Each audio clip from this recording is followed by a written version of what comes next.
Hi friends, cricket betting అన్నది అసలు ఎవరు ఆడకండి ఫ్రెండ్స్. అంతచక్క మీ జీవితాన్ని హ్యాపీగా జీవించండి. దేవుడు మనకి హ్యాపీగా జీవించడం కోసం ఇచ్చాడనమాట. ట్రాపింగ్లోని కట్ట పడకండి ఫ్రెండ్స్. అంతచక్క సేవ కట్ట చెయ్యండి, మీకు హ్యాపీనెస్ లభిస్తుంది. ఇప్పుడు మన మీద ఎవరైనా ఉమ్మేసారనుకో, మనం తుడుచుకొని వెళ్ళిపోవాలన్నమాట. సీరియస్గా తీసుకోకూడదన్నమాట. మన మైండ్లో సీరియస్గా తీసుకోకూడదన్నమాట. అవతలవాడికి ఇచ్చేయాలి. అలా ఏంటంటే మనకి 7 బాడీలు ఉంటాయన్నమాట. ఎమోషనల్ బాడీ, ఇలాగా చూసే శరీరమే కాదు, లోపల మనకి ఆస్ట్రల్ బాడీ, ఇవన్నీ కూడా ఉంటాయన్నమాట. ఇవన్నీ కూడా మీరు తెలుసుకోవాలన్నమాట. జ్ఞానాన్ని మనం నేర్చుకొని ఆచరించాలన్నమాట. అంచక్క ఈ సృష్టి యొక్క రహస్యాలు ఇవన్నీ కూడా తెలుసుకోవాలన్నమాట. డబ్బులో మాయ ఉంటుందన్నమాట, అమ్మాయిలో మాయ ఉంటుందన్నమాట.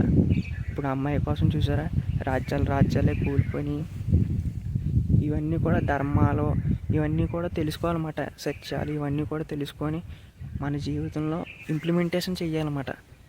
ఇప్పుడు బెట్టింగ్ మానేశాక గిల్టీగా కూడా ఏం బాధపడక్కర్లేదు. తప్పులు అన్నాక ఎవరైనా చేస్తారు, మానవులు అన్నాక చేయడం సహజం అన్నమాట.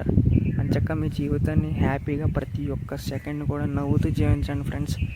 అంచక్క జీవితాన్ని ఏంటంటే పిచ్చగా పండగ చేసుకోవాలన్నమాట. మీరు కూడా 10 మందికి చెప్పండి ఫ్రెండ్స్. అంచక్క ఆ జీవితం కూడా మారుతుంది.